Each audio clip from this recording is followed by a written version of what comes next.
주여 내 소리를 들으시며 나의 부르짖는 소리에 귀를 기울이소서. 여호와여 주께서 죄악을 지켜보실진데 주여 누가 서리이까? 그러나 사유하심이 주께 있으면 주를 경외하게 하심이니라. 나 곧 내 영혼은 여호와를 기다리며 나는 주의 말씀을 바라는도다. 파수꾼이 아침을 기다림보다 내 영혼이 주를 더 기다리나니 참으로 파수꾼이 아침을 기다림보다 더하도다. 이스라엘아 여호와를 바랄지어다. 여호와께서는 인자하심과 풍성한 속량이 있음이라. 그가 이스라엘을 그의 모든 죄악에서 속량하시리로다.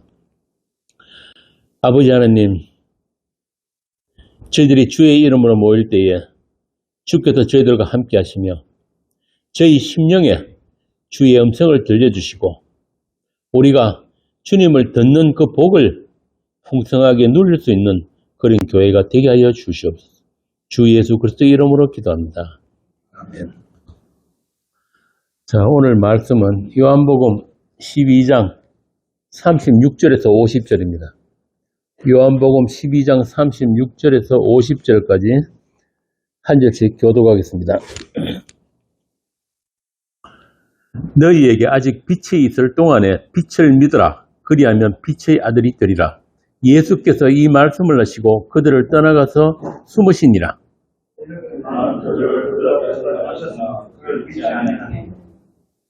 이는 선지자 이사야의 말씀을 이루려 하심이라. 이르되 주여 우리에게서 들은 바를 누가 믿었으며 주의 팔이 누구에게 나타났나이까 하였더라.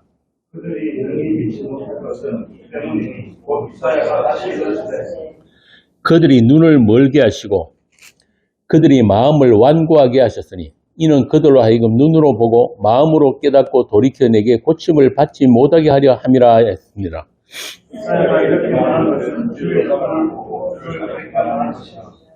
그러나 관리 중에도 그를 믿는 자가 많되 바리새인들 때문에 드러나게 말하지 못하니 이는 출교를 당할까 두려워함이라. 예수께서 외쳐 이르시되 나를 믿는 자는 나를 믿는 것이 아니요 나를 보내신 이를 믿는 것이며 나를 보는 자는 나를 보내신 이를 보는 것이니라. 나는 빛으로 세상에 왔나니 무릇 나를 믿는 자로 어둠에 거하지 않게 하려 함이로라. 사람이 내 말을 듣고 지키지 아니할지라도 내가 그를 실천하지 아니하며 내가 온 것은 세상을 실천하려 함이 아니고 세상을 구원하려 함이로라. 나를 저버리고 내 말을 받지 아니하는 자를 심판할 리가 있으니 곧 내가 한 그 말이 마지막 날에 그를 심판하리라.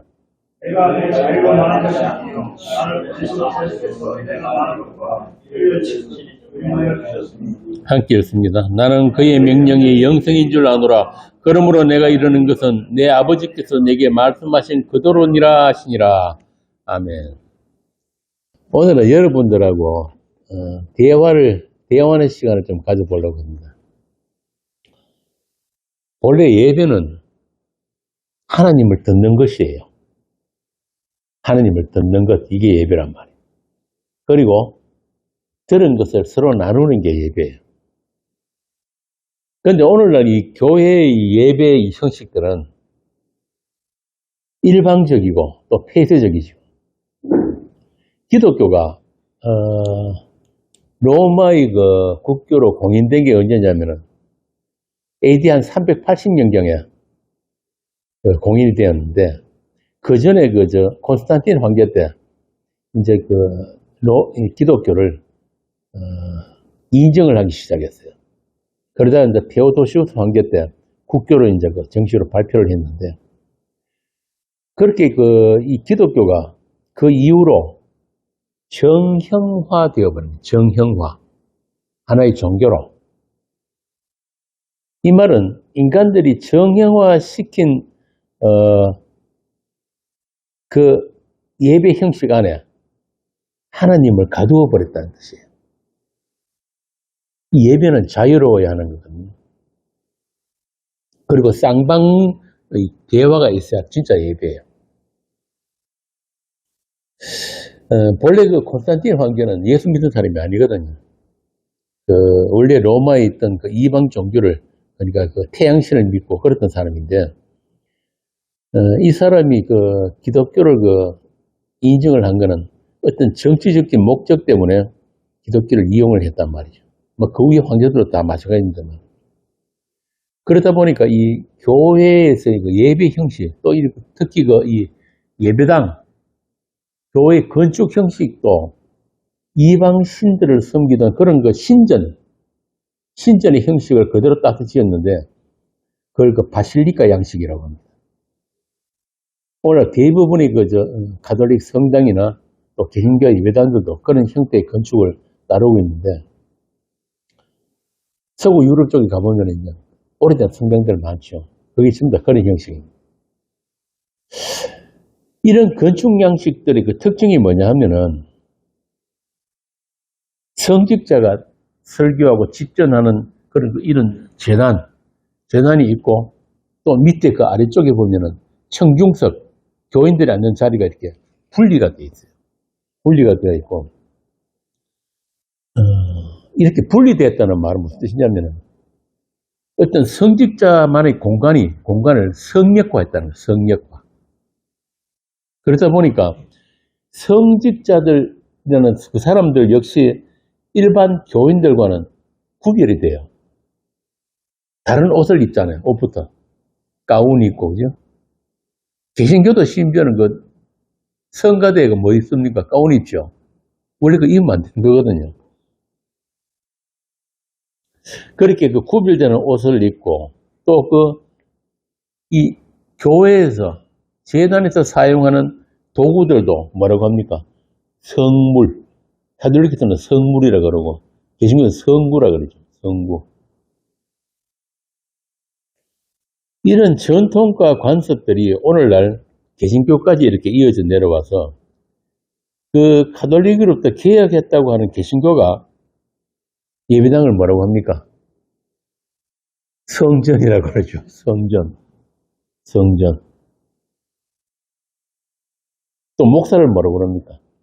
성직이라고 하잖아요. 성직. 그러니까 목사들도 이 가운 입고, 뭐 요즘 뭐 로만 칼라까지 하더라고.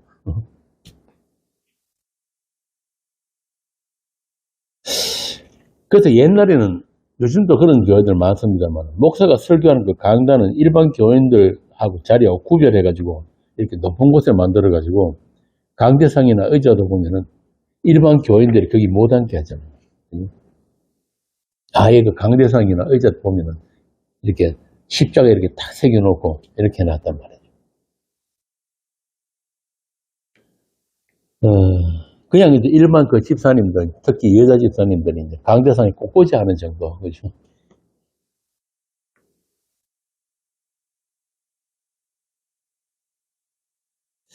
이런 게 다 4세기 이후에 로마 국교가 된 기독교. 그러니까 예전에 박해를 피해서 지하로 숨어들었잖아요. 거기 카타콤이라고 하죠. 지하 무덤. 카타콤에서 이제 지상으로 올라와가지고 햇빛을 보자마자 이 기독교가 변질이 돼버렸어요. 폐색돼 버렸다. 이런 그 기독교 유산 때문에 오늘날 이런 그 예배 형태가 고정되어 버린 거예요. 고정. 그러나 이 땅에 교회가 세워지기 시작한 1세기, 그러니까 예수님이 다녀가신 그 처음 1세기의 교회는 그렇지가 않았습니다. 밥상 공동체, 그냥 가정에 모여서 떡을 떼고 포도주를 나누면서 그렇게 예수님의 말씀, 그리고 사도가 보내준 편지를 같이 읽고 그렇게 복음을 나누는 그런 형태였다. 그런데 왜 그런 그 교회가 오늘같이 이렇게 정형화, 고정화 형식화 되어버렸을까요? 이유가 뭘까요? 교회가 권력을 가지기 시작해요. 권력. 교회 권력. 이렇게 종교화되고 고정화 형식화된 이런 예배 형태를 가지기 때문에 해서 복음도 역시 사람의 신학으로 조직화되기 시작했어요. 뭐 신학교에 가면 조직신학이라는 것도 따로 합니다만, 이렇게 마침내 교회가 권력을 가지기 시작하면서 이제 중세에 접어들게 되는데, 그 중세에는 교회 권력과 세상 권력이 결탁을 합니다. 결탁도 때로는 교회 권력이 세상 권력을 위에 서기도 하고 또 세상 권력이 그러니까 이제 봉건 영주들이나 황제들이 교회 위에 올라서기도 하고 이랬단 말이죠. 그 싸움이 아주 치열했습니다. 중세만 해도. 그런데 문제는 이렇게 세상 권력과 결탁을 한 교회 권력이 그 교회가 앞장서서 복음의 광채를 가리고 파묻는 일에 그 교회의 권력을 휘두르게 된 거예요. 그런 세월이 무려 1000년이 흘렀습니다. 그걸 중세 암흑 시대라고 합니다. 중세 암흑 시대. 그런데 그 중세 암흑 시대에 마침내 하나님의 사람들이 나타나기 시작합니다. 그들이 뭐라고 했냐면은 성경으로 돌아가자. 말씀으로 돌아가자. 기독교의 본질로 돌아가자.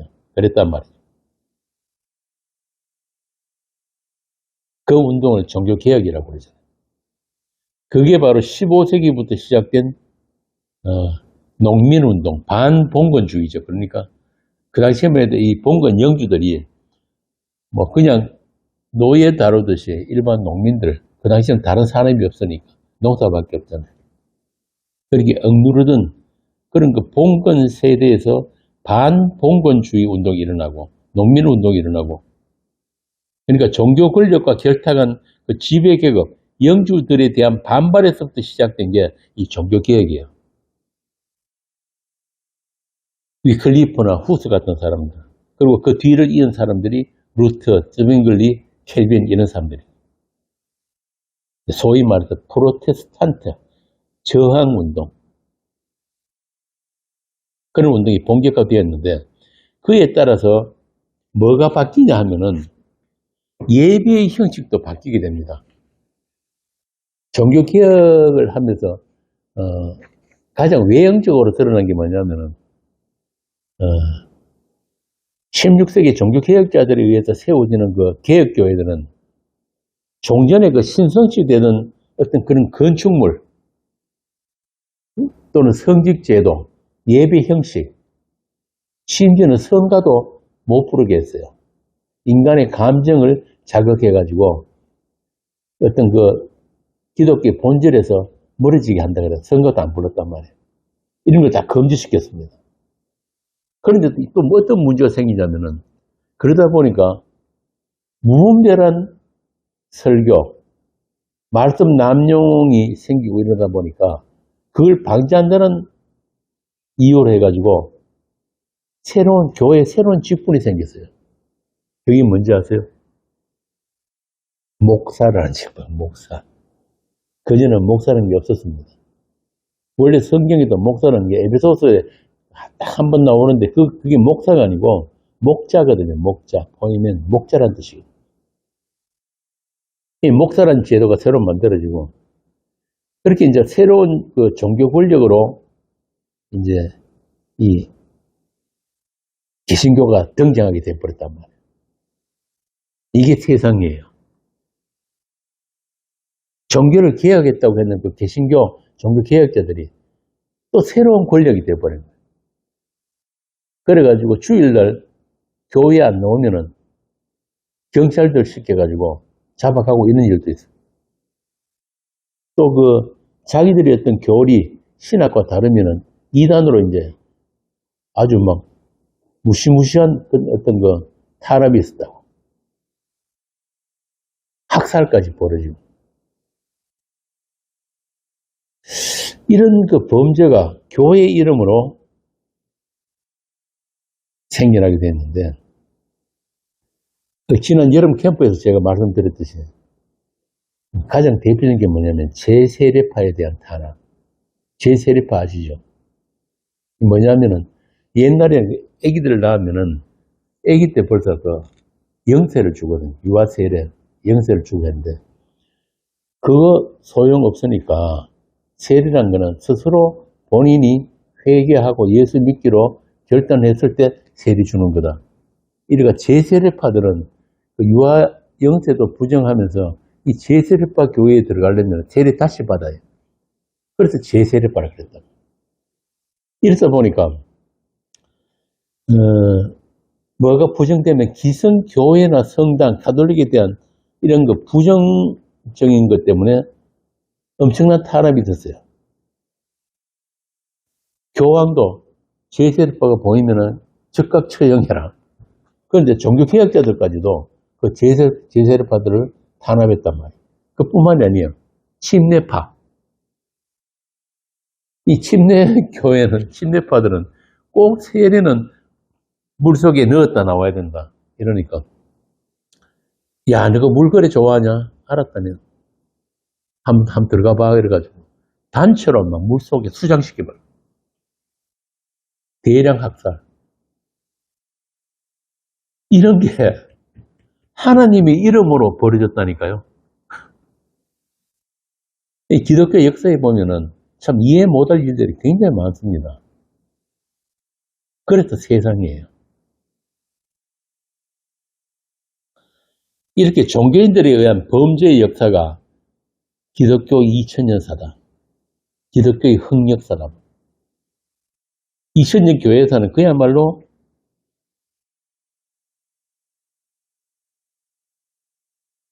두 세력 간의 전쟁이에요. 뭐냐? 십자가냐, 교회냐. 교회 중심의 그런 교회 권력. 그리고 성경의 진리, 복음, 십자가, 이것만 끝까지 고집하는 그런 성도 간의 싸움이 2000년간 지금까지도 이어져 내려오고 있습니다. 오늘날도 전혀 달라진 게 없습니다. 그렇게 하나님이 원수된 세상 교회들이 그리스도의 영광의 복음의 광채를 가리는 일에 그 교회가 동원되고 있는 실정이니까. 자, 이렇게 제가 교회에서 나타난 악한 영들의 역사, 기독교 흑역사를 말씀드리는 것은 복음, 그러니까 십자가 복음은 인간의 종교, 인간들의 신관, 하나님관, 인간들의 신학을 부정하면서 주어진 복음이라는 것을 말씀드리기 위해서 그런 거예요. 오늘 본문 43절의 말씀처럼 모든 아담은 사람의 영광을 하나님의 영광보다 더 사랑하기 때문에 이건 어쩔 수가 없어요. 45절 말씀은 그 예수 45절 말씀 한번 봅시다. 나를 보는 것은 보는 자는 나를 보내신 이를 보는 것이다 그랬잖아요. 이 말은 무슨 말이냐면은 나 예수를 모르면은 하나님 모른다 이 말입니다. 나 예수 안에 하나님이 있고 나는 내 뜻이 아니고 하나님의 뜻을 이루기 위해서 온 성자 예수 그리스도입니다. 그런데 이 45절의 말씀에 이 예수를 알 수도 믿을 수도 없다는 것을 우리가 먼저 인정을 해야 되는 거예요. 왜? 인간은 보는 것 외에는 안 믿습니다. 내 눈에 보이는 것, 그리고 내 손에 잡히는 것, 그리고 내 머리로 이해가 가능한 것, 이것만 믿는 거예요.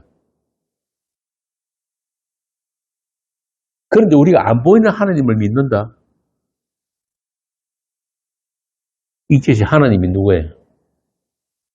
우리 하나님을 어떻게 알 수 있어요?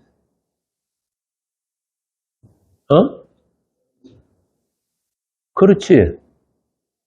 예수 그리스도의 말씀을 통해서 또 이 땅을 다녀가신 그 하나님을 통해서 하나님은 자기 자신을 계시하셨다. 알 수 없는 게 비밀로 감춰있던 걸 열어 보여주셨단 말이야. 그것 외에는 하나님을 알 수 있는 방법이 없어요. 자, 그러면 신학은 뭐냐? 그 믿음 안에 있지를 않으니까, 믿어지지 않으니까, 인간의 이성, 인간의 머리로 분석하고 해석 가능한 그런 하나님으로 조직적으로, 학문적으로 분류하고 체계를 만든 거예요. 그래서 사실 성경보다 더 어려운 게 신학입니다. 더 어렵게 만들어버렸단 말이에요. 그거보다 좀 더 어려운 게 뭔지 아세요? 요즘 그 젊은 목사들 유행하는 게 뭐냐면 철학 공부, 철학 공부. 그것도 김성수 영향을 좀 받아 그런지 모르겠는데, 뭐, 그거는 옛날부터 그런 사람들이 있습니다. 저, 파고산 밑에가 막 십자가 말하고 거든데, 신학에다가 이 철학을 이렇게 잘 버무려가지고 섞어찌기를 만들어 놓으면 참 보암직도 하고 무관직도 합니다. 아, 그거 빠져버리면 못 헤어나요. 아주 간단한 말씀을 얼마나 어렵게 몇 번 이렇게 꼬아놔버리면은 진짜 있어 보인다니까, 그게. 그런데 그거는 돌아서면 금방 또 배고파. 뭔가 먹은 것 같은데, 왜? 공갈바이거든. 이게 인간들이 만들어낸 하나님상, 신관이라고. 조직과 신학과 형식과 해버린, 고정화해버린 하나님. 그래서 오늘 이 본문에 나오는 이 예수님께서 아주 직격탄을 날려버렸다. 나를 보는 자는 나를 보내신 이를 보는 것이다. 그런데도 이 땅에 오신 이 예수를, 그 하나님을 알아본 자들은 있었다 없었다? 한 명도 없었다. 한 명도 없었다. 한 명도.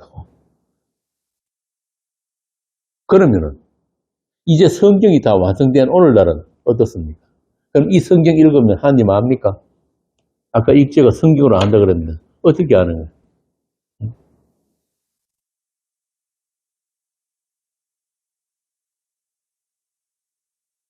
인간에게는 영이 있어요, 없어요? 흔히 보면 신학에서는 3분설, 2분설 그래갖고 뭐 영과 육, 뭐 영혼육 이렇게 나누고 하는데 성경에서는 인간을 뭐냐면 그냥 육이라 그래요, 육. 창세기 6장에 노아 홍수 때 하나님이 세상을 확 홍수로 쓸어버린 이유가 뭐냐면 뭐 때문에 그랬다 그래요? 사람이 육체가 되어버리기 때문에. 육이 되어버린 인간은 하나님과 함께 할 수가 없거든. 그러면은 오늘날 예수를 믿게 된 사람은, 하나님을 안다는 사람들은 어떻게 돼서 아는 거예요? 이 성경을 읽는데 이 성경 안에서 예수를 발견하고 이 땅을 다녀가신 그 하나님을 읽게 되는 것은 무엇으로 읽는 거예요? 영어로 읽는단 말이에요. 영어로. 아무리 훌륭한 신학자도, 아무리 체계적인 신학을 가지고 이 성경을 연구하고 분석하고 설명을 해줘도 그게 진리가 될 수가 없어요. 그럼 진리는 뭐냐? 하나님의 말씀, 예수 그리스도의 말씀만 진리란 말이에요. 이 땅에 오신 예수가 진리라니까요. 요한복음 특징이 뭐냐면 나는 무엇이다. 나는 이 형식이 여러 군데 나와요. 나는 떡이다. 나는 하늘에서 내려온 생명이다. 나는 목자다. 또 뭐라 그럽니까? 나는 길이요, 진리요, 생명이라 그랬단 말이에요. 예수만 생명이에요. 예수가 진리라고. 그 예수를 진리로 읽을 수 있는 사람은 어떻게 읽느냐? 성경 백독하면 알 수 있나? 어? 아까 읽지 않다며. 오늘 내가 처음에 강론 처음 시작할 때 그랬지. 오늘 대화하는 시간이라고. 예배는 원래 이렇게 대화하는 거예요. 대화. 일방적인 일방통행이 아니라니까요. 어떻게 하는 거예요?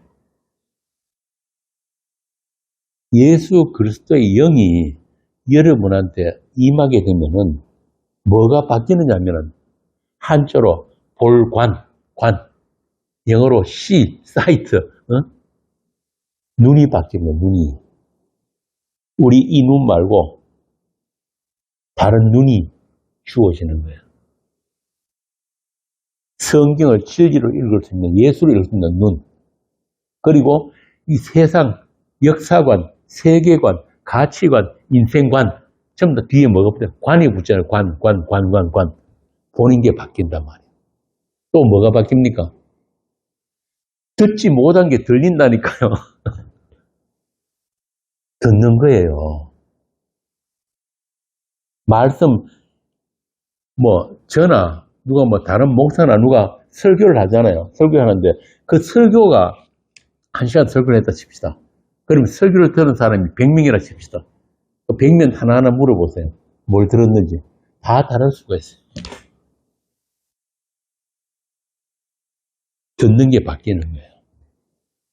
이 말은 뭐냐면은, 방향성 자체가 달라졌어요. 방향성 자체가. 우리는 다 양 같아서 제 갈 길로 갔는데, 하나님의 영이 목자가 찾아와서 그를 데리고 유턴. 너 그 길로 가면은 너 죽는다. 그 멸망의 길이야. 그러니까 생명의 길로. 우리는 별로 갈 마음 없는데, 나는 이 길이 그냥 가던 길이 더 좋은데, 억지로 끌려간단 말이야. 그 끌려가는 과정에서, 그 과정, 긴 여정 동안에 전에 안 보이던 것들이 보이고, 안 들리는 것들이 들리고, 그런 변화가 있는 거예요. 그런 사람들만 예수의 이름으로 모이게 된단 말이에요. 종교가 아니에요. 종교가 아니에요. 자, 그러면은, 그런 성도 한 사람 한 사람은 누가 관리하겠어요? 목사가 관리한다? 교회가 관리한다? 하나님이 관리한다. 자기 새끼는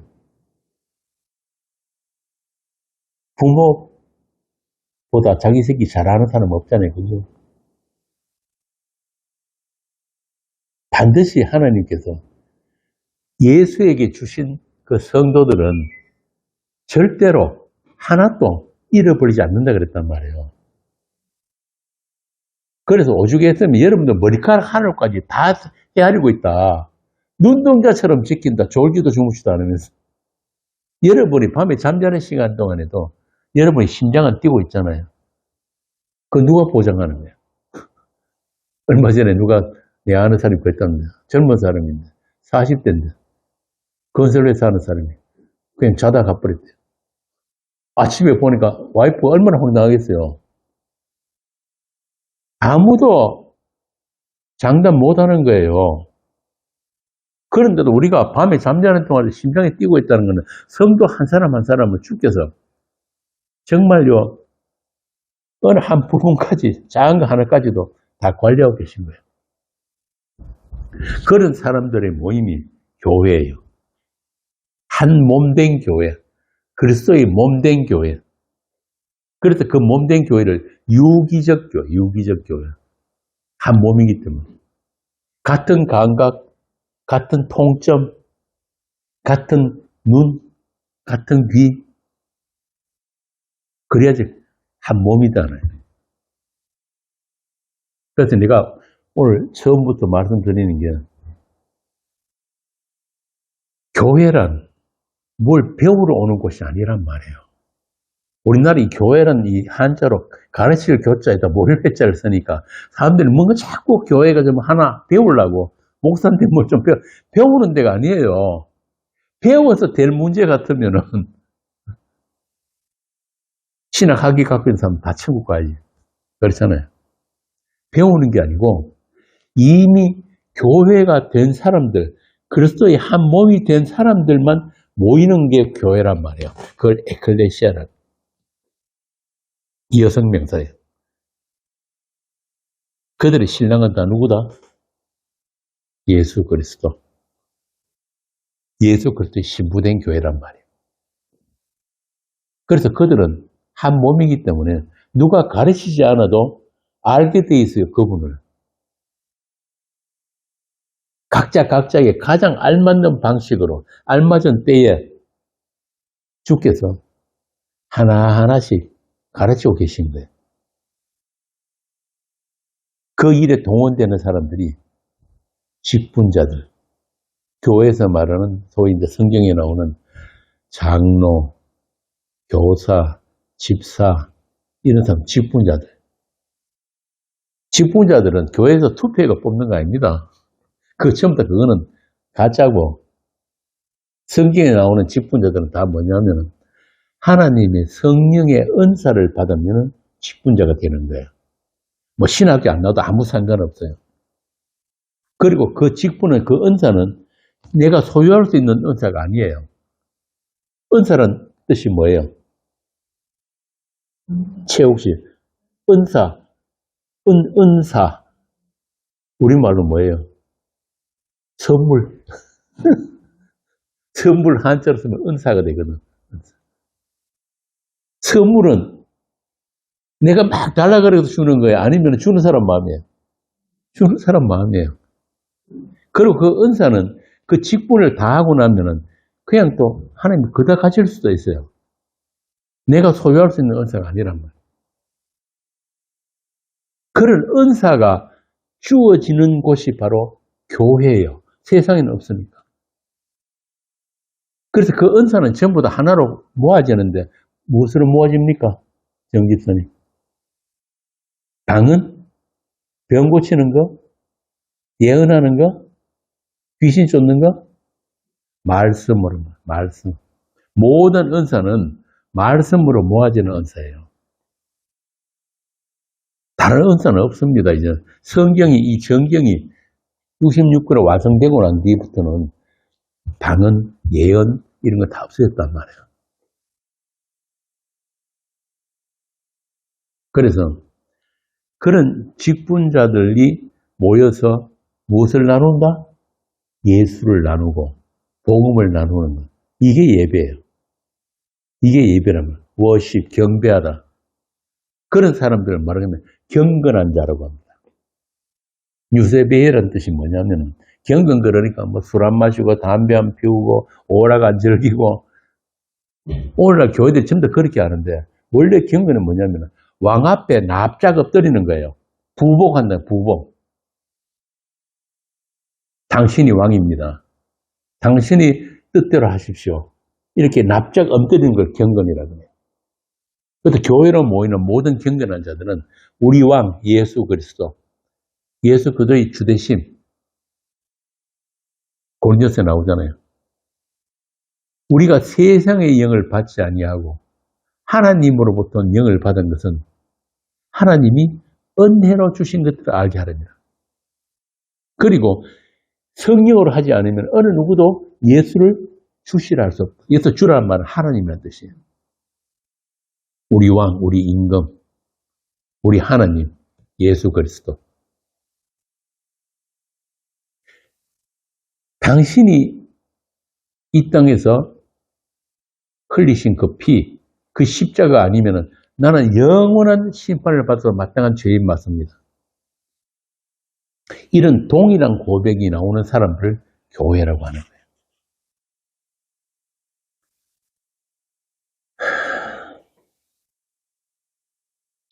그래서 오늘 본문 내용을 가지고 여러분과 대화를 하려고 그래요. 우리 주일학교 오늘 희야 안 나왔는데 우리 희야도 좀 지금보다 좀 어렸을 때는 참 이렇게 아무 생각 안 하고 대화를 잘했거든요. 뭘 물으면 지 생각 있는 그대로 이야기 다 해버려. 그런데 어른들은 왜 그게 안 되느냐? 내가 이것도 이야기했다 틀리면 어떡할까? 사람들이 나를 어떻게 생각할까? 그거 아니라니까요. 여러분들이 성도라면 여러분 안에 이미 말씀이 다 있어요.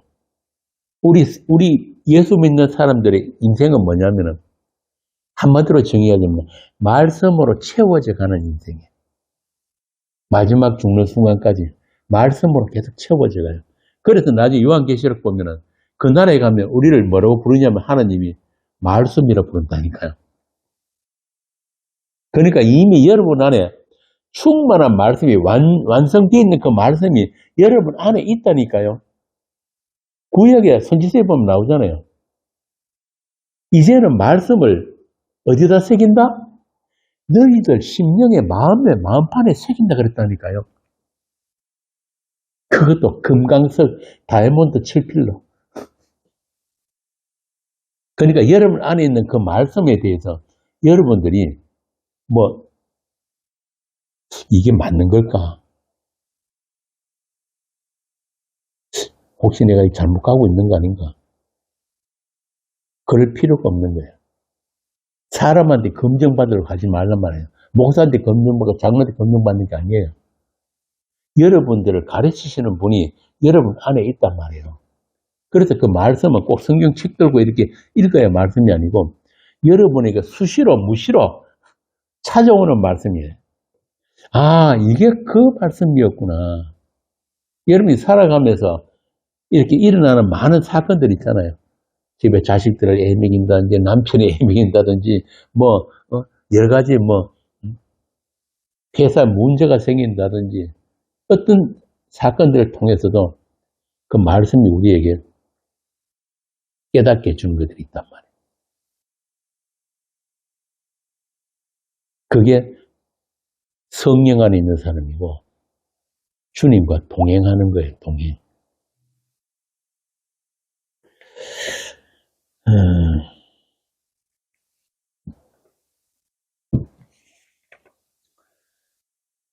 어떤 일방적인 설교나 어떤 정형화된 그런 예배 형식 그런 게 아니라 예수를 나누고 복음을 서로 나누는 그런 특별한 시간, 특별한 자리, 세상에서 찾을 수 없는 그런 모임을 교회라고 하는 거예요. 교회. 그래서 그 처음 사도들이 각 지방에 다니면서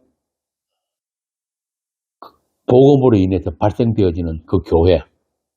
그 교회는 어떤 교회냐면은 모일 때마다 시와 신령한 노래, 찬미, 말씀 나누고 떡을 떼면서 그 예수의 은혜를 나누는 이게 바로 예배의 원형이었거든요. 원형.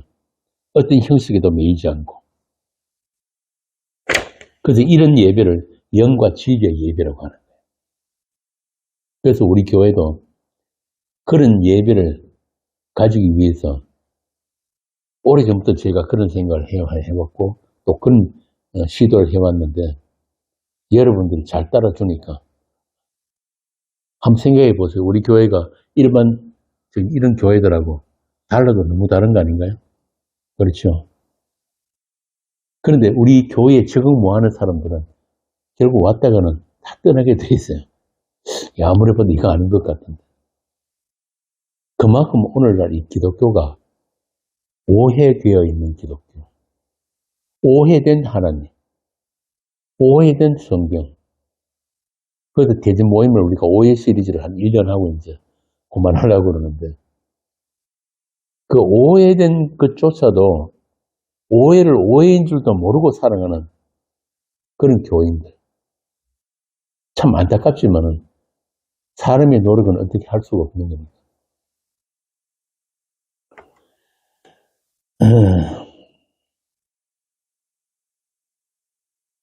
주께서 이렇게 불러 모아 주시니까 오늘 이런 주님이 불러 모으신 그런 성도들의 진정한 예배가 드려질 수 있단 말이죠. 로마서 12장 한번 봅시다.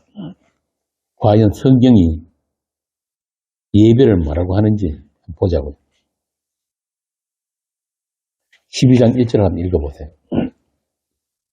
그러므로 형제들아 내가 하나님의 모든 자비하심으로 너희를 권하노니 너희 몸을 하나님이 기뻐하시는 거룩한 산 제물로 드리라.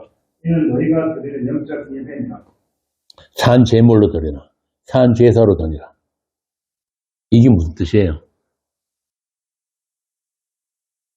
이게 진짜 예배라고 그러는데 이게 무슨 말이냐고요? 우리의 삶에서 예수 그리스도의 그 은혜의 필연성, 그거 아니면 안 됩니다. 라는 것을 계속적으로 고백해가면서 그 십자가라는 현실을 살아내는 것. 이게 바로 산제사 예배라는 거예요. 산제물의 예배. 다시 말하면 산제물이라는 게 뭐예요? 제물이라는 게 뭡니까? 죽는 거잖아요. 죽여서 드리는 게 제사 제물이잖아요. 그러니까 나는 아닙니다. 아담에게서 나에게는 하나님을 섬기고 예배할 그런 선한 것이 조금도 없습니다. 예수님이 그 십자가 아니면 나는 안 됩니다. 이걸 고백하는 것을 산제물의 예배라고 하는 거예요. 근데 이게 사람으로 되겠습니까? 우리는 안 되는 거예요.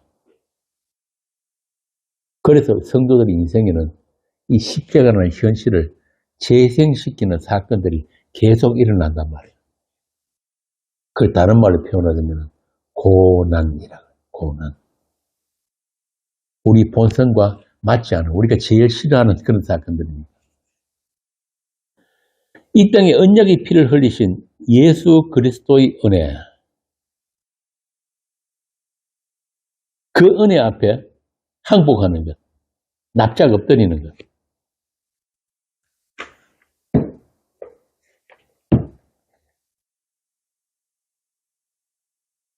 내가 아니고 당신이 주님 맞습니다.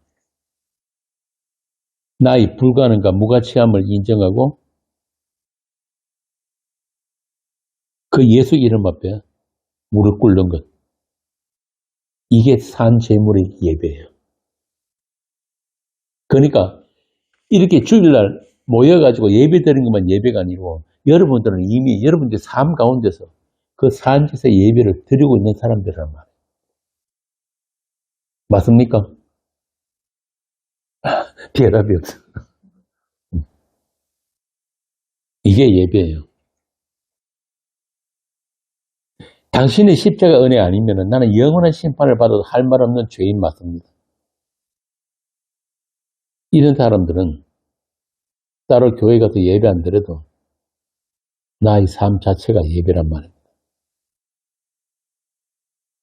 2000년 전에 골고다의 그 십자가에서 예수님과 함께 하나님께 드려진 그 영단번의 제사에 참여된 자들, 그 자들은 반드시 세월이 아무리 몇천 년이 흘러도 이 땅에 남아있는 그 성도는 그 예수 이름으로 모이게 되어 있습니다. 그 십자가 복음을 사모하게 되어 있다.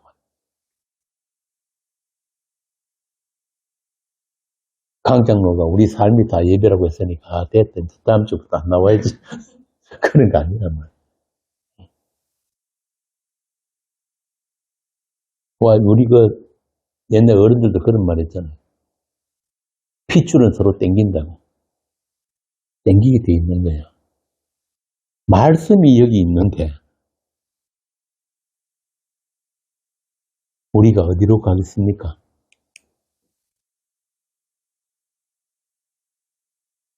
이게 그리스도의 영이 있는 성도입니다. 누가 모이라고 하지 않아도 주께서 부르시고 모이게 하시고 또 때로는 흩어지기도 하시는 그분이 뜻과 목적대로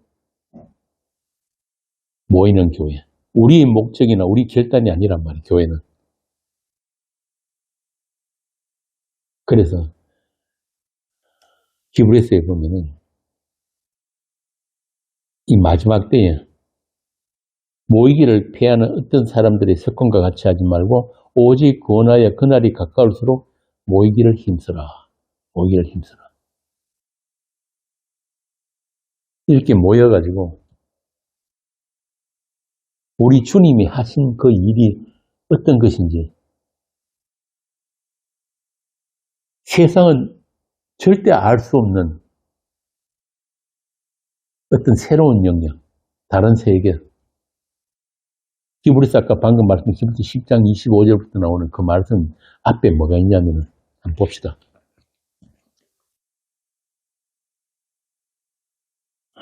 히브리서 10장 25절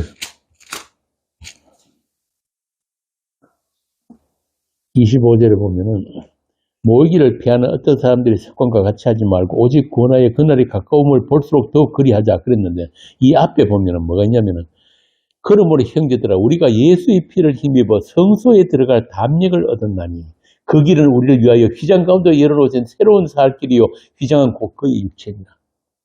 예수님의 육체가 쪼개지면서 성전의 휘장이 갈라지면서 절대 죄인들은 가까이 할 수 없는 그 하나님께 나아가는 길이 열려버렸단 말이에요.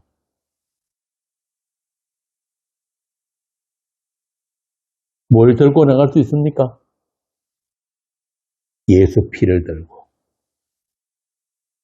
그걸 우리가 계속 재생하고 확인하는 이 자리, 그 시간이 우리의 예배예요. 예배의 자리란 말이에요.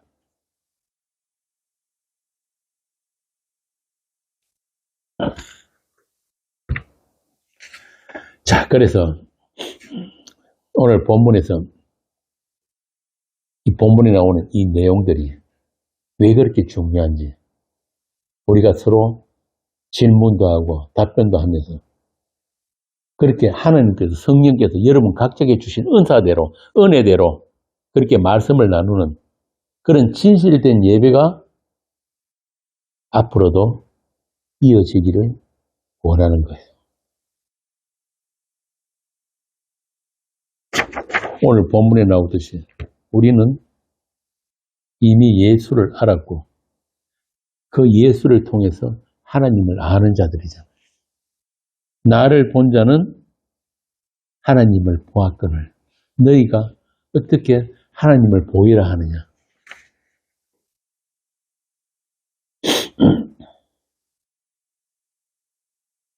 그래서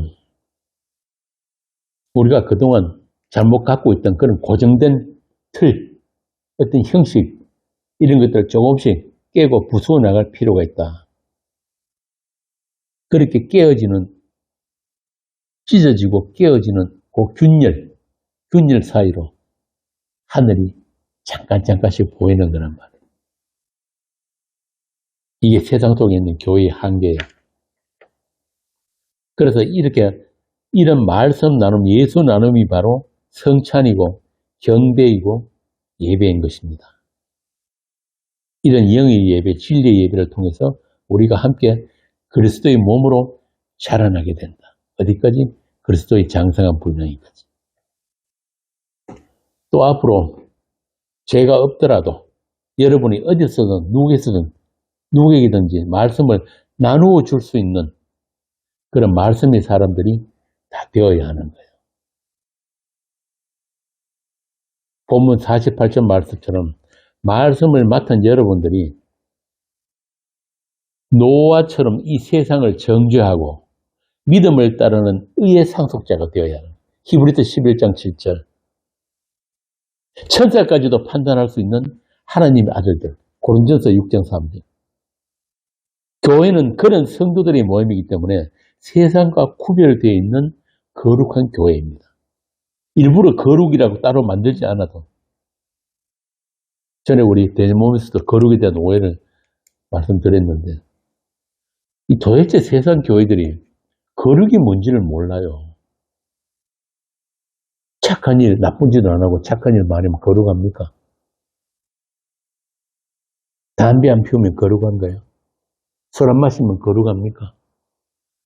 요 거룩을, 교회가 거룩이란 걸 요즘도 알아요. 기도 많이 하면 거룩한 것. 새벽에 잠 안 자고 교회 나오고 새벽에 하면 거룩한 것. 저 가톨릭 가면은 거룩한 공간을 또 만듭니다. 일부러. 어떻게 만드는지 아세요? 향을 피워가지고 이렇게 싹 흔들잖아요. 또 성당에 들어갈 때 손 씻고 성수라고 해가지고 그런 인위적인 거룩이 아니란 말이에요.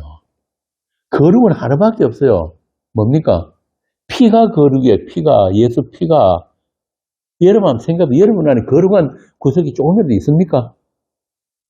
없어요. 그런데 하나님은 우리를 조그만 흠도 없고 거룩한 그런 아들들로 보고 계신다니까요. 제 말이 아니고 에베소서 1장 3절부터 쭉 나오는 그 말씀이에요.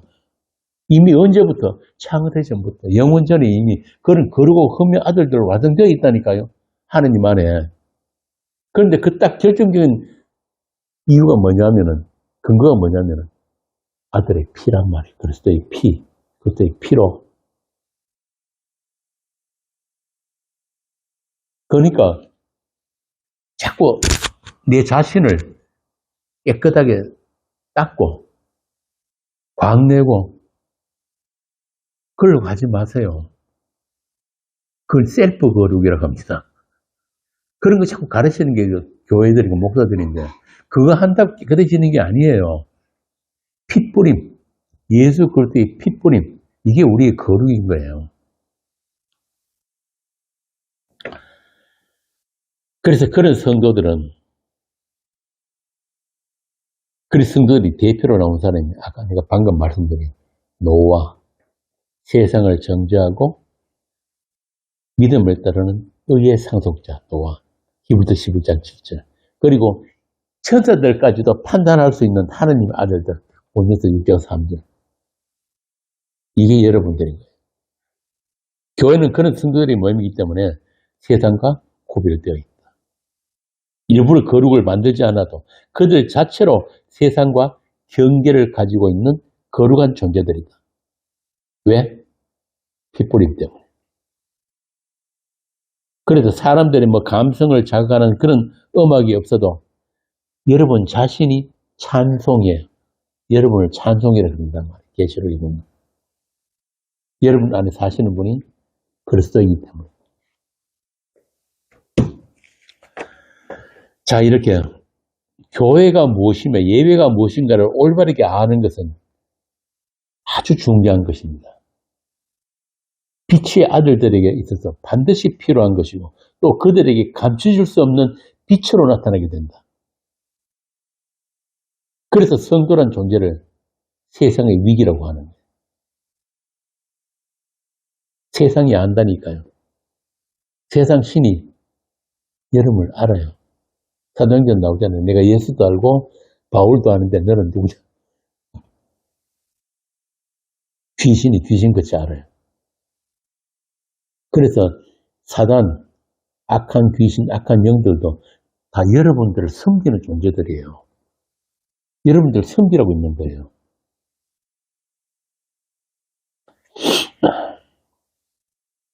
여러분들이 있기 때문에 세상의 어둠으로 드러난단 말이에요.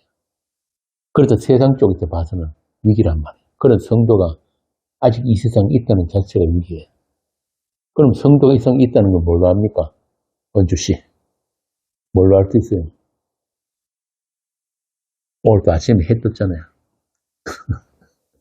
별 뜨고 아직 땅이 아직 제자리에 있고 마지막 성도 한 사람이 세상을 떠나게 되면 그 길로 바로 종말이에요. 아직 해가 뜬다는 말은 이 세상에 아직 성도가 남아있다는 얘기예요.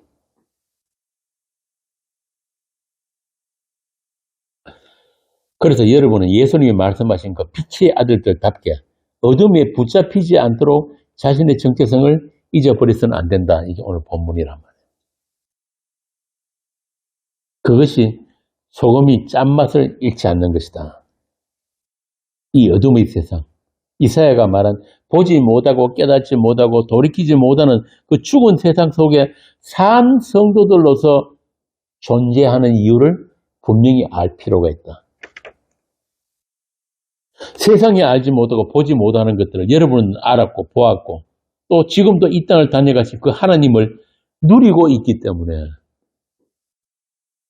실감하세요. 물론 그 누린다는 게 맨날 기쁘고 즐겁고 할렐루야 그걸 누리는다는 게 아닙니다. 그것만 자꾸 하는 그건 정신병자지. 그게 아니고 아픔 속에서 자기 부정, 내가 부정되는 부인되는 그 아픔 속에서 그 진짜 하나님을 우리가 누린다는 거예요. 몸에 좋은 약은 어떻습니까? 입에 쓰지요. 이 복음, 하나님의 이 말씀도 입에 들어올 때는 단 것 같은데 우리 속에 들어가면 엄청 씁니다. 아파요. 아프니까 청춘이다 그러는데 아파야 성도란 말이에요.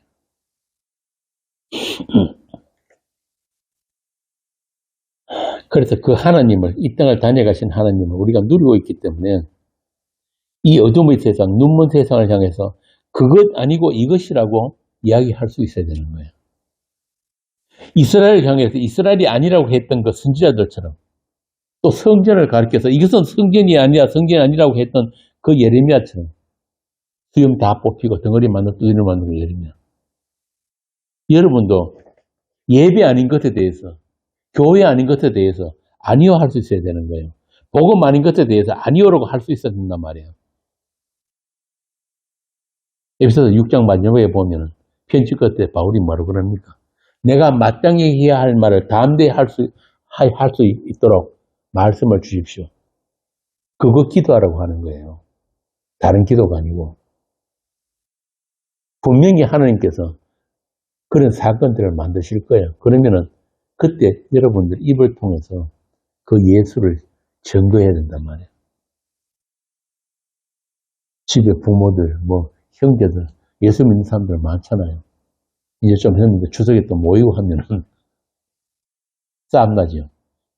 그래서 이거 귀찮아서 분명히 뻔한데 내가 이거 이따 물고 있지 뭐. 그게 아닌 거예요. 때를 얻든지 못 얻든지 예수를 전해야 된다. 복음을 전해야 된다. 그렇게 세상 교회들이 가르치는 다른 은혜, 다른 복, 다른 복음, 거기에 대해서 그런 은혜 없다고 해야 되는 거예요. 당신들이 구하는 그런 복은 하나님께 주시는 게 아니라고 정직하게 이야기를 해줘야 되는 거예요. 참 다 사람들이 보면은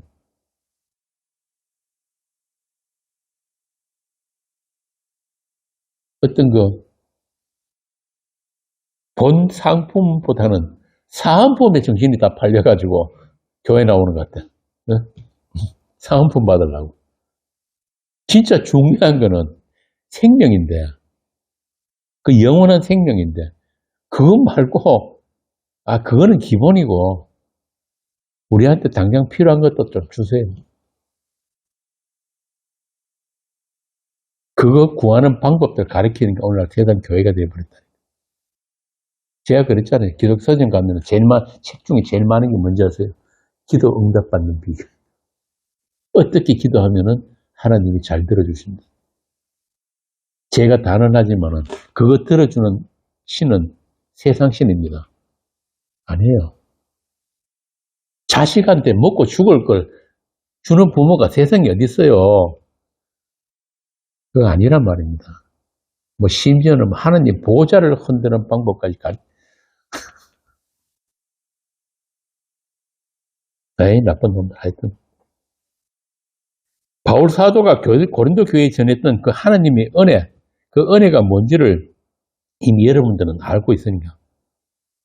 성령이 알게 하신 그 하나님의 은혜로 주신 것들, 그걸 증거하는 자로 여러분들이 불려나왔다는 사실을 잊어버리면 안 된단 말입니다.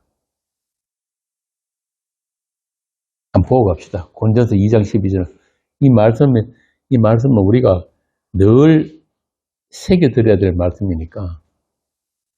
우리가 세상의 영을 받지 아니하고 오직 하나님으로부터 은혜를 받았으니 이는 우리로 하여금 하나님께서 우리에게 은혜로 주신 것들을 알게 하려 하십니다. 하나님이 은혜로 주신 것들. 왜 굳이 이렇게 하나님이 성령을 이야기하면서 세상 영을 받지 아니하고, 아까 제가 그랬죠. 인간은 육체일 뿐인데 그 육체의 어떤 영이 당기느냐에 따라 가지고 영혼이 바뀌어요. 결정이 되는 거예요. 여기서 세상영이란 말이 나오잖아요. 그죠? 이 세상영이 뭡니까? 에덴에서 처음에 하와한테 요것도 안 먹어도 너 안 죽어. 하나님처럼 되는 거야. 해가지고 그걸 딱 따먹는 순간에 그 뱀의 말과 하와가 연합돼버려. 그게 세상영이에요. 그 다음부터 모든 인간들은, 아담에서 사는 모든 인간들은 자기를 위해서만 사는 거예요. 내가 벌써 신이 돼버려, 하나님처럼 돼버렸으니까. 요게 세상 영이거든요. 그런데 우리가 세상 영을 받지 아니하고 하나님으로부터 영을 받은 것은 뭐 때문에? 뭘 위해서? 하나님께서 은혜로 주신 것들을 알게 하려 합니다. 제가 여러 번 말씀드렸는데 인간이 제일 싫어하는 게 뭔지 아세요? 죄 없이. 우리 교회 가는 사람들이 입에 달고 사는 게 뭡니까? 은혜죠. 그런데 진짜 막상 그 은혜가 뭔지를 알게 되면 싫어한다니까요. 왜? 우리가 절대 못 버리는 게 뭐예요? 자존심.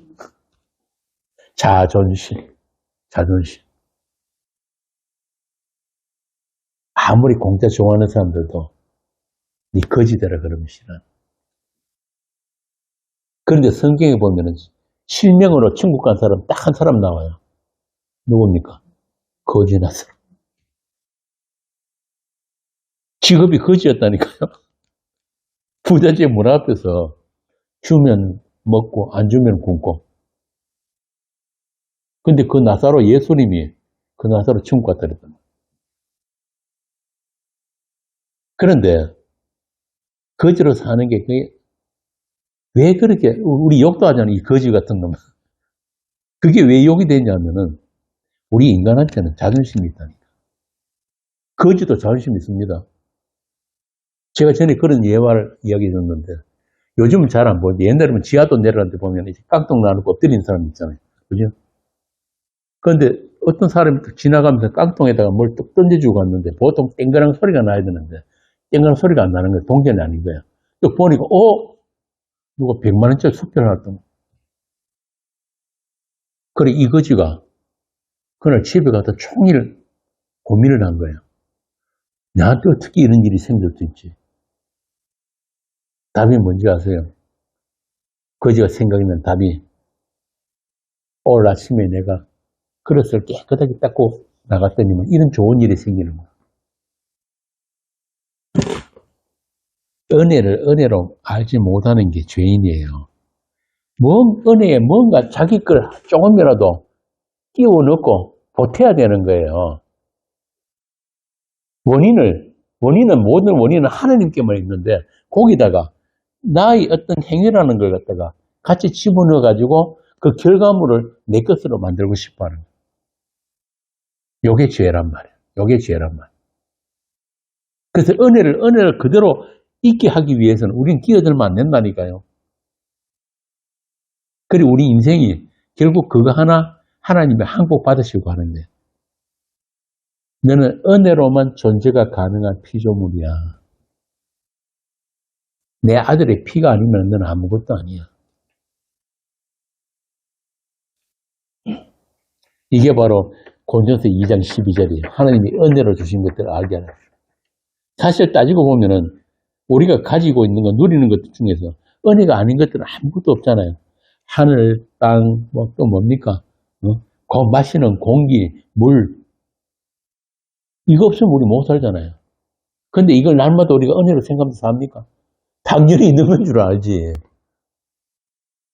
근데 그것들을 은혜로 알게 하는 사건들이 성도의 인생에서 계속 발생하는 거예요. 계속 생겨나는 거예요.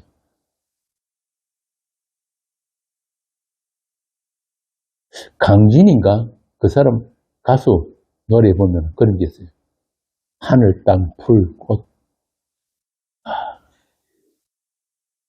유행가 가수도 안다니까요. 그게 공짜로 주어진 거. 다 공짜라고. 복음이더라고. 가사 자체가.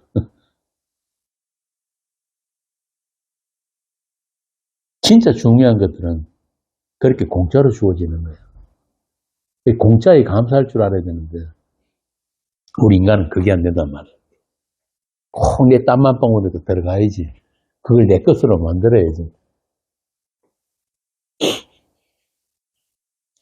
그렇게 은혜를 은혜로 알고 감사할 줄 모르는 게 그게 죄인인데 그보다 좀 더 나쁜 놈들이 뭐냐면 예수 믿는 인간. 예수 믿는다고 하면서 내가 지금 필요한 거, 당장 지금 필요하고 내가 지금 소원하는 거 그런 것들이 채워지면은 뭐라 그럽니까? 은혜 받았다. 기도 응답 받았다. 그래서 그런 인간들은 은혜가 무엇인지조차 모르는 정도가 아니고 은혜를 모독하고 있단 말이에요. 이 세상 교회들이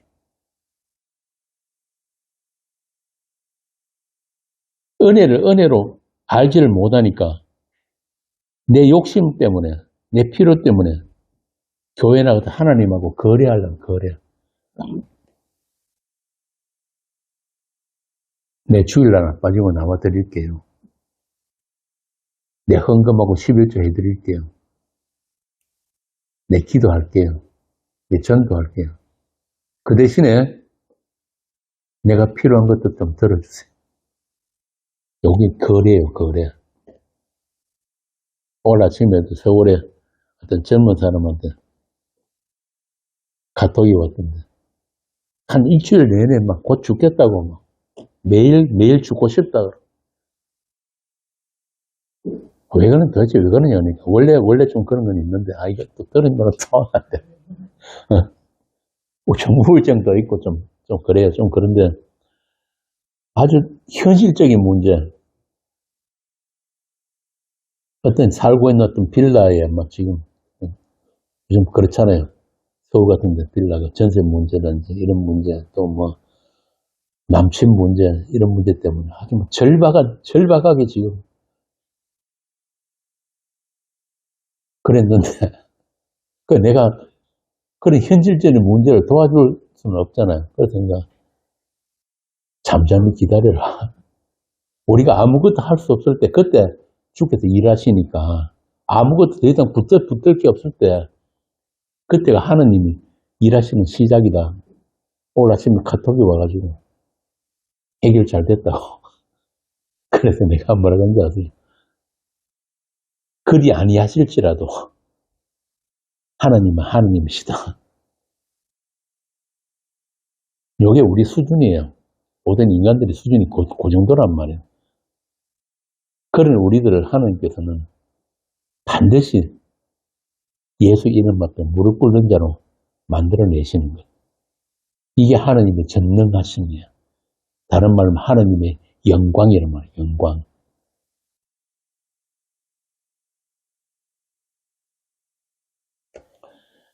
그러니까 새벽부터 잠도 안 자고 또 때로는 잘 안 풀리면 검시까지 해가면서 이렇게 하나님 앞에 땡깡 부리는 그런 땡깡 들어주시는 하나님은 없습니다. 오늘 설교 제목이 그런 하나님은 없습니다. 바울이 말한 그 하나님께서 은혜로 주신 것들에 대해서 전혀 무감각하고 감사할 줄 모르는, 오히려 은혜를 욕되게 하는 자들이 이 땅 교회들. 다시 말씀드리지만 하나님의 은혜는 은혜를 요구할 자격이 전혀 없는 죄인들에게 그냥 값없이 주신 은혜라는 것부터 알아야 되는 거예요. 우리는 하나님 앞에 그런 거 요구할 자격조차도 없어요. 그래서 전에 제가 말씀드렸잖아요. 하나님 우리 기도 안 들으신다고. 기도 안 들은 대신 어떻게 합니까? 하나님 자기 기도대로 하시는 거예요. 자기 원하는 대로. 그걸 한 단어로 뭐라는지 아세요? 평안. 평안. 여러분 생각해 보세요. 우리 기도하는 걸 다 들어주시면 어떻게 될까요? 아니, 지금 우크라이나하고 러시아하고 전쟁하는데 그것도 보면은 하나님 믿는 사람 있을 거 아니에요. 한쪽에서는 우리가 이기게 해주세요. 한쪽에서는 또 우리가 이겼어요.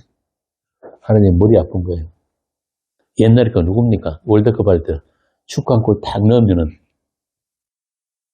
탁 무릎 꿇고 기도하면 이영 이영 맞죠? 그러니까 한 골 먹으면 골키퍼는 어떻게 해요? 최 혹시 기도합니까? 안 해요. 그러니까 기도는 함부로 하는 거 아니에요. 뭐 함부로 해도 하나님이 들을 것만 들으시지만 하나님이 어떤 분이신지 알게 해달라고 기도하는 거예요. 제일 중요한 기도예요. 그런 기도는 하나님이 반드시 들어주시니까.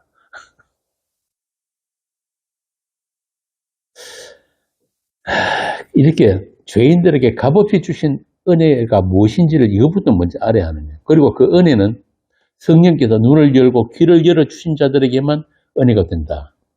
그래서 오늘 본문 41절에 이사야가 이렇게 말한 것은 주의 영광을 보고 주를 가리켜 말한 것이다 라고 하는 거예요. 다시 말하면 하나님의 은혜로 주신 것들을 은혜로 알게 되는 자들이 나타나게 될 것인데 그들이 주께서 자기 피로 사신 어린 양의 신부된 교회들이고 그들로 인해서 주의 영광이 온전히 나타나게 될 것이다.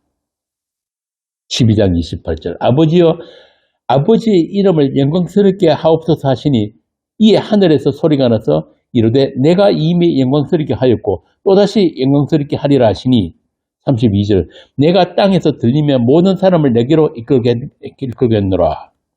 이 하나님의 영광, 하나님 되심이 여러분들을 통해서 마침내 세상에 그 은혜의 영광의 광채를 드러내게 된다. 이미 영광스럽게 했고 또 영광스럽게 하리라 그랬잖아요. 하나는 완료고 하나는 진행형이단 말이에요. 그러니까 여러분들을 통해서 하나님의 영광이 앞으로 드러나게 된다. 어떻게? 여러분들의 그 무릎 꿇음을 통해서. 세상 어느 누구도 안 보이는 하나님 앞에, 예수 이름 앞에 십자가에 진 그 예수, 모든 인간들이 그리끼고 밀어나도록 하는 그 십자가, 그 앞에 무릎 꿇을 인간 아무도 없는 거예요. 그런데 여러분들은 반드시 그 주님이 그 십자가 앞에, 그 십자가 은혜만 꼭 붙드는 자로 만들어 가실 것이라는 것을 믿으시기 바랍니다. 아멘. 지난 시간에 말씀드린 그 하나님께 버림받으신 예수 안에서 저와 여러분이 새롭게 지음을 받고 있단 말입니다. 그래서 그리스도 예수 안에서 새롭게 지음받은 새 피조물로서 우리, 달리 말하자면 죄인의 괴수들만 사람의 영광을 하나님의 영광보다 더 사랑하지 않을 수가 있는 거예요. 우리는 이 땅에 오신 그 하나님이 진짜 하나님이신 것을 알아버렸기 때문에, 그 하나님만 진짜 하나님이라는 것을 알아버렸기 때문에, 그 예수가 하나님께서 은혜를 주신 영생인 것을 알아버렸기 때문에 내 목숨을 사랑하고 내가 나를 지키고 나를 숭배하기 위해서 내가 만든 하나님, 나를 위한 하나님이 우상이라는 것을 우리는 이제 알고 있는 거예요. 아담에게서는 모든 인간은 종교인이라고 그랬죠. 그들은 다 자신이 섬기고 싶은 신들이 다 있단 말이에요. 각자가 만든 하나님들이 다 있어요. 교회 나오기 전부터 있어요. 어릴 때부터 알고 있어요. 그리고 기도 안 하는 인간은 아무도 없어요. 우리 주안에도 그런, 드론 갖고 싶다, 하고 싶다 그러는, 하나님은 기도해야 된다는 거 알아요. 그게 뭐냐면은 모든 인간들이 갖고 있는 우상이에요. 우상성. 아침에 출근할 때 그러잖아요. 오늘은 좀 좋은 일은 뭐 없을까? 그거 기도거든요. 기도라는 게 특별한 게 아니에요.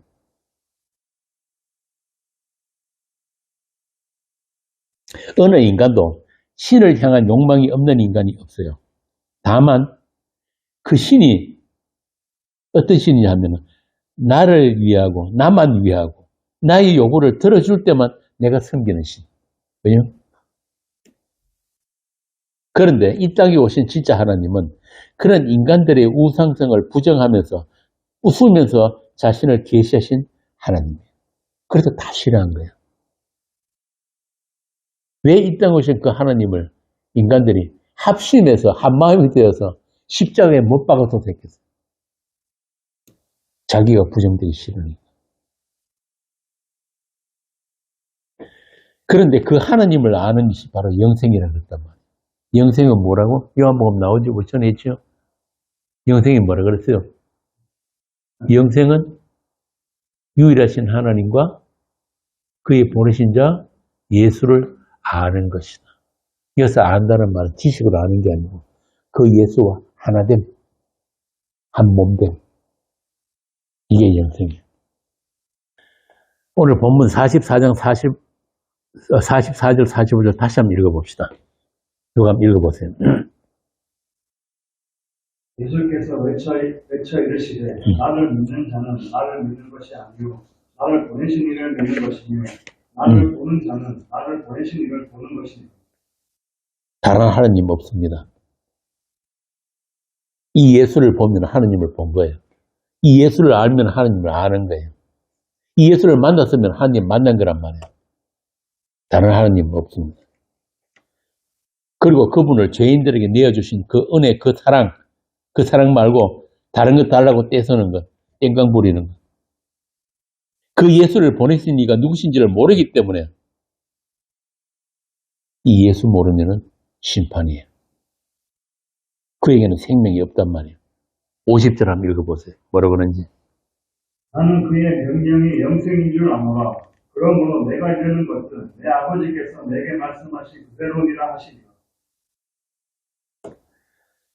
마지막 날에 심판받는 것은 우리 행위로 받는 것이 아니고 예수님이 하신 그 말씀으로 심판하는. 그 말씀이 무슨 말씀인지 모르는 자들은 다 심판해요. 그래서 아까 제가 그랬잖아요. 예수가 하신 그 말씀을 들을 귀를 우리에게는 주셨다. 이렇게 우리가 세상의 영, 사단의 영, 그들과 한 몸이 된 것이 아니고 주께서 우리를 그 세상 영으로부터 찢어내신 것은, 분리시켜 내신 것은 하나님께서 은혜로 주신 것. 뭡니까? 예수, 영생, 용서, 은혜, 그 모든 것들을 알게 하십니다. 그래서 앞서 말씀드린 대로 세상의 영을 받은 자, 세상 신에게 사로잡힌 자들은 무엇이든지 자기로부터 시작해서 자기로 끝나는 자기라는 우상 숭배자들이기 때문에 입으로는 은혜를 달고 살지만 사실은 은혜를 대적하고 모독하는 자들인 것입니다. 그리스도의 은혜의 복음, 그 영광의 광채를 가리는 사단의 종노릇을 하는 것이 오늘날의 세상 종교인들이다. 그런데 하나님께서 우리를 지으신 목적은 뭐라고요? 에베소서 1장에 나오는 게 뭐라고 그랬습니까? 하나님의 그 은혜의 영광을 찬송하기 위해서 우리를 지으셨는데 그 은혜를 대적하고 모독하는 자들이 오늘날 교회가 되어버린 거예요. 이게 세상 현실입니다. 그래서 제가 세상 교회들이 하나님의 원수가 되었다고 한 거예요. 그리스도라는 그 은혜로 충분하지 않고 그 예수로만 충분하지 않고 자꾸 사람이 손때를 묻히려고 하는 거예요. 이게 2000년 전에도 이미 교회가 처음 이 땅에 세워졌을 때도 나타났던 현상들이에요. 그래서 바울이 뭐라고 했냐면은 너 그 더러운 거 손 치워. 손때 묻히지 마. 이게 손할례당이에요. 할례의 그 진짜 의미를 더럽히는 자들. 손할례당. 이어서 손이란 말, 우리 이 손을 이야기하는 게 아니고. 그런 자들을 자꾸 은혜에다가 손때 묻히려고 하는 자들을 사도가 욕을 했는데 뭐라고 욕을 했느냐? 개라고 그럽니다. 개. 아니, 개도 아니죠. 사실은 개보다 뭐한 거지. 개가 얼마나 착한데. 하나님께서 은혜로 주신 것들에 그 무엇도 끼워 넣으면 안 돼요. 은혜를 은혜로 그냥 받을 수 있어야 되는데 그 은혜를 은혜로 받을 수 있는 그릇이 우리에게 없기 때문에 우리가 그 대적하는 우리 원래 있던 우리 옛사람 이걸 하나님께서 날마다 부수어 가시면서 무너져 내리면서 거기다가 새로운 그릇을 주께서 만들고 계신 거예요. 하나님을 담을 수 있는 그릇. 그걸 지금도 만들고 계시단 말입니다. 그래서 그걸 우리의 구원은 뭐라고 합니까? 오직 믿음으로 구원, 오직 은혜로 구원이라고 하는 거예요. 그 은혜에 인간이 어떤 선행이나 어떤 종교의식이나 뭐 예배, 헌금, 기도, 선교, 뭐 교회, 부흥 그 어떤 것도 거기가 보태면 안 되는 거예요. 은혜로, 예수로, 십자가로 시작하지 않는 것은 다 우상이다. 하나님께서 가정하게 여기시는 죽은 자들의 행실이다. 이렇게 하나님은 세상 어떤 인간도 받을 수가 없고 믿을 수가 없는 하나님이에요. 이게 진짜 하나님. 오죽하면 이 땅에 오신 하나님을 모든 인간들 합심해서 죽여버리겠다. 모든 인간들이 미련하게 여기고 그리끼고 외면했던 그 예수, 그 십자가, 이게 우리의 구원이란 말입니다. 이 땅에 언약의 피를 흘리신 우리의 주님이시라는 것을 저와 여러분은 알기 때문에 그리고 그 예수 그리스도와 그의 못 박히신 십자가에 대해 우리는 절대로 세상과 타협하거나 양보해서는 안 되는 거예요. 오죽하면 바울이 고린도에 보낸 편지에서 나는 그리스도 예수와 그의 못 박힌 십자가 외에는 알지 않기로 했다. 나는 그분의 십자가만 자랑한다. 우리의 시작과 끝, 알파와 오메가가 바로 그분이고 그 십자가이기 때문에 우리는 다른 걸 이야기할 수가 없단 말입니다. 어떤 사람들 같이 신학에다 철학에다가 그런 섞어짓게 만들어가지고 사람들 미혹할 수는 없는 거예요. 그 예수와 그 십자가 알기에도 충분하지 않은 시간인데 우리 인생 70, 80 사는 동안에 과연 그 예수, 그 하나님께서 얼마나 알까요? 1000만분의 1도 모르고 가는 거예요. 그렇지만은 우리에게 구원에 충분한 만큼 주께서 알게 하시니까 그래서 그 예수로 충분하다는 이야기입니다. 그래서 우리는 이 세상 어떤 종교, 어떤 교회, 어떤 예배로부터도 우리는 자유합니다. 너희가 진리를 알지니 진리가 너희를 자유하게 하리라.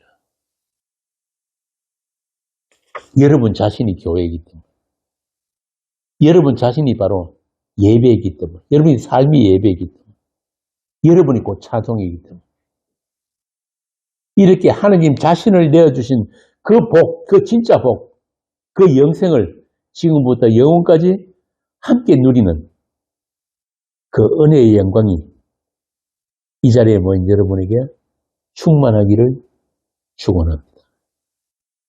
시편 133편 함께 읽고 예배를 마치겠습니다. 시편 133편입니다. 구약 성경 900페이지입니다. 함께 읽겠습니다.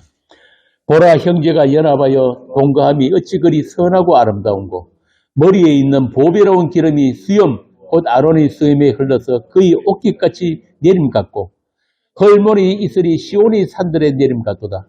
거기서 여호와께서 복을 명령하셨나니 곧 영생이로다. 아멘. 기도하겠습니다.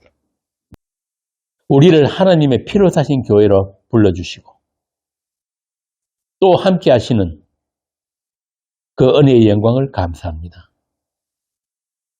복음 안에서 진리 안에서 우상으로부터 자유하게 하신 우리 주님의 그 십자가의 공로를 언제나 어디서나 자랑할 수 있는 그런 정인들이 다 되게 하여 주옵소서. 그 정언으로 인해 세상과 분명한 경계가 드러나게 하시고 또 그 십자가로 세상에 대해 못 박힌 그 거룩한 길, 주님과 동행하는 그 철로 역정을, 그 달려갈 길을 다 마칠 때까지 우리의 믿음을 지켜주시옵소서. 아직 이 땅에 남아있는 모든 형제들 위해 주의 위로와 은총을 다하여 주시옵소서. 주 예수 그리스도 이름으로 기도합니다. 아멘.